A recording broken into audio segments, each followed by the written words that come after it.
ಸುಮಾರು ಈ 3 heart break ಆದ ನಂತರ 2025ರಲ್ಲಿ ಆ ಗಳಿಗೆ, ಆ ಸುವರ್ಣ ಗಳಿಗೆ, ಆ ಅಮೃತ ಗಳಿಗೆ ಬಂದಿರೋದು 18ರ ನಂಟು.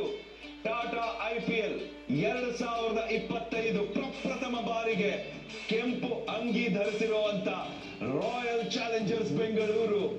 ನಾಯಕ ರಜತ್ ಪತಿದಾರ್ ಆದ್ರೂ ಲೀಡರ್ ವಿರಾಟ್ ಕೊಹ್ಲಿ. ಅವರಿಗೋಸ್ಕರ ಇಡೀ ಟೀಮ್ ಕನ್ನಡಿಗರಿಗಾಗಿ, ಬೆಂಗಳೂರು ಅನ್ನೋ ಒಂದು ಹೆಮ್ಮೆಗಾಗಿ ಈ ಸಲ ಕಪ್ ನಮ್ದು ಅಂತ ಈ ಟ್ರೋಫಿನ ಎತ್ತಿರೋದು.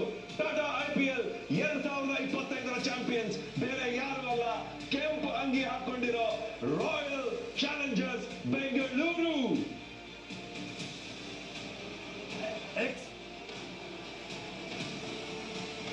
ಎಮೋಷನಲ್ ಸೀನ್ಸ್ ಇದೆ, ಎಕ್ಸ್ಟ್ರಾರ್ಡಿನರಿ ಸೀನ್ಸ್. 18 ವರ್ಷದಿಂದ ಇಡೀ ಗ್ಲೋಬಲ್ ಅಲ್ಲಿರುವಂತ RCB ಫ್ಯಾನ್ಸ್ ಕಾಯ್ತಾ ಇದ್ದೀವಿ ಈ ಒಂದು ಸೆಲೆಬ್ರೇಷನ್ಗೋಸ್ಕರನೇ. ಇವತ್ತು ಎಲ್ಲಾರ್ದು ಏನೇನು ಹೋಪ್ಸ್ ಇದ್ರು, ಏನೇನು ಕನಸು ಕಟ್ಕೊಂಡಿದ್ರು, ಇವತ್ತು ನನಸಾಗಿದೆ. ಇನ್ಫ್ಯಾಕ್ಟ್ ರಜತ್ ಆದ್ರಿಯನ್ನು ಮೆರೆದಿರುವಂತ ನಮ್ಮ ನಾಯಕ ರಜತ್ ಪತಿದಾರ್ ಹಂಗೇನೆ 18 ನಮ್ದೆ ಫಾರ್ ರೀಸನ್ ಅಂದ ತಕ್ಷಣ ಈ ವ್ಯಕ್ತಿಗೋಸ್ಕರನೇ ಈ ಟೂರ್ನಮೆಂಟ್, ಈ ವ್ಯಕ್ತಿಗೋಸ್ಕರನೇ ಈ ಟ್ರೋಫಿ.